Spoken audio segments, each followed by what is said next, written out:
நிச்சயமா. கரூர் கூட்ட நெரிசலில் தொடர்பாக 41 பேர் உயிரிழந்த விவகாரத்தில் உச்சநீதிமன்ற நீதிபதி தலைமையில் அதிகாரிகள் அடங்கிய சிறப்பு குழு சிபிஐ அதிகாரிகள் விசாரணை என்பதை மேற்கொண்டு வருகின்றனர். ஏற்கனவே கரூரில் முகாமிட்டு தொடர்ந்து விசாரணை என்பது நடைபெற்று வருகிறது.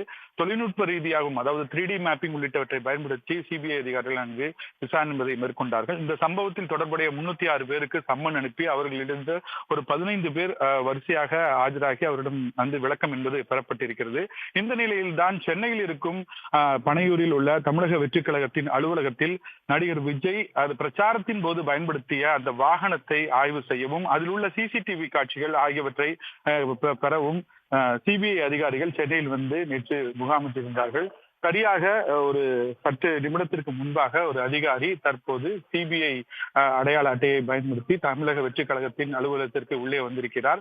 உள்ளே சென்று தற்போது இந்த பிரச்சார வாகனத்தின் போதும் அங்கிருக்கும் நிர்வாகிகளிடமும் தொடர்ந்து பேசிக் கொண்டு வருகிறார். குறிப்பாக சிபிஐ அதிகாரிகள் இங்கு வருவதற்கு முக்கிய காரணம் இந்த பிரச்சார வாகனமும் அதில் உள்ள சிசிடிவி காட்சிகள் ஆகியவற்றை குறித்தும் அதில் ஆவணங்களை வாங்கி செல்வதற்காகவும் வந்திருப்பதாக சிபிஐ தரப்பிலிருந்து தெரிவிக்கப்பட்டிருக்கிறது. குறிப்பாக இந்த விவகாரத்தில் பல்வேறு விவகாரங்கள் தொடர்பாகவும் சிபிஐ அதிகாரிகள் அவர்களிடம் விசாரணை நடத்தவும் திட்டமிட்டிருக்கிறார்கள்.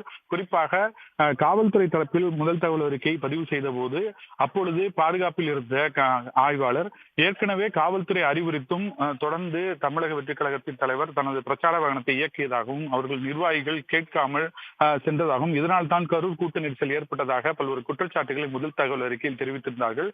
அதை அடிப்படையாக வைத்துதான் தொடர்ந்து விசாரணை என்பது நடைபெற்று வந்த நிலையில் அந்த கோப்புகளை அடிப்படையாக வைத்து தொடர்ந்து சிபிஐயும் விசாரணை மேற்கொண்டு வருகிறது. இது தொடர்பான இந்த குற்றச்சாட்டுகள் குறித்தும் விரிவாக விசாரணை நடத்துவதற்காக சிபிஐ அதிகாரிகள் தற்போது பனையூரில் உள்ள தமிழக வெற்றிக் கழகத்தின் அலுவலகத்திற்கு வந்திருக்கிறார்கள். தொடர்ந்து இந்த விசாரணை என்பது சிபிஐ அதிகாரிகள் மேற்கொண்டு வருகின்றனர்.